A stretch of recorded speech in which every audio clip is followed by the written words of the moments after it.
Hi, this is Brian Wormers recording a lecture on family, social, cultural, and religious influences on child health promotion. So, within this, I want you to think about, what's your definition of family, discuss some parenting special situations, and then think about the subcultural influences on child development. So, what are the definitions of family? Realize that everybody's got a different one. What one person says is going to be different than the next, and there is no universal definition.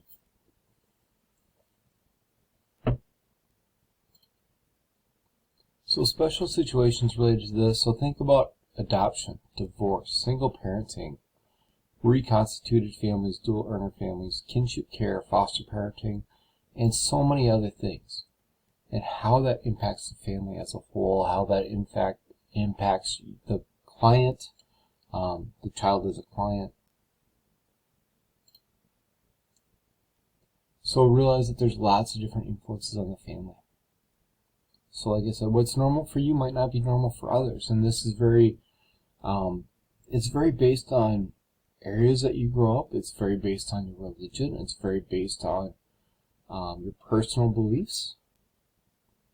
And realize that other people in other places raise their children differently. And so culture definitely contributes to this, and we do need to be culturally competent, and that helps out. And you can kind of look at this and see some of the different views on cultural competence, and then look at those social roles. What is normal? And realize that different societies have got different views of what is normal. And so we need to meet those patients and their families in this kind of framework of what they feel is normal.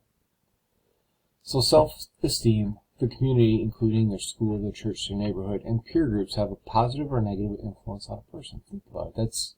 Think of how important that is. How they view themselves, how their community sees them, and how their peer group sees them. And how they see them in these different subsets.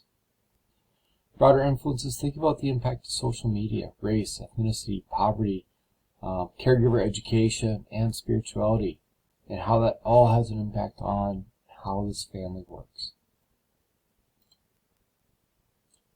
So health belief and practices. So what are their beliefs about physical, mental, and spiritual needs? How do they get those met? What practitioners do they see or not see? What are some of the forces at work? How were they taught? Oftentimes our parenting style is the one that we see. And sometimes it's what we see and we don't ever want to do. And sometimes by default we do it because that's what our parents did. So think about some common health practices in specific cultures.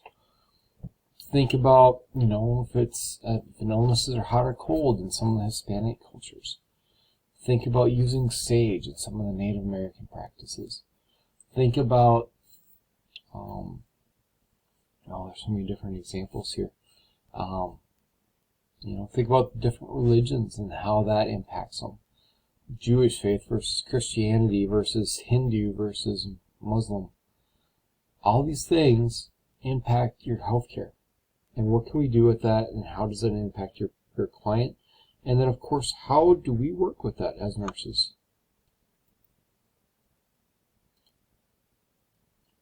Now, we did talk about religious beliefs, and think about this. I can pull from my own thing where I'm Catholic, and, during Lent, we don't eat meat on Fridays, or different situations like that. So that will impact our diet. That's going to impact our well-being. That will impact, different aspects of it. Think about Ramadan. Think about other times of fasting. Think about, there's lots of different healthcare practices that are related to religion. And so, what practices we do at birth, at death, for food preferences, health practices. We talked about sage and smudging from the Native American practice. You can think about how their relationships are. What do the females in the relationship do? What do the males in the relationship do? What's your communication style? You know, I met some people that are very outgoing, very outspoken, very loud and boisterous. I met some people that are very reserved. So think about how religion can impact all of that. And then think about how that all impacts their healthcare. So just some things for you to consider when you care for others, and hopefully maybe even give you some insight on you and why you do what you do. So if you have questions on this, please contact me.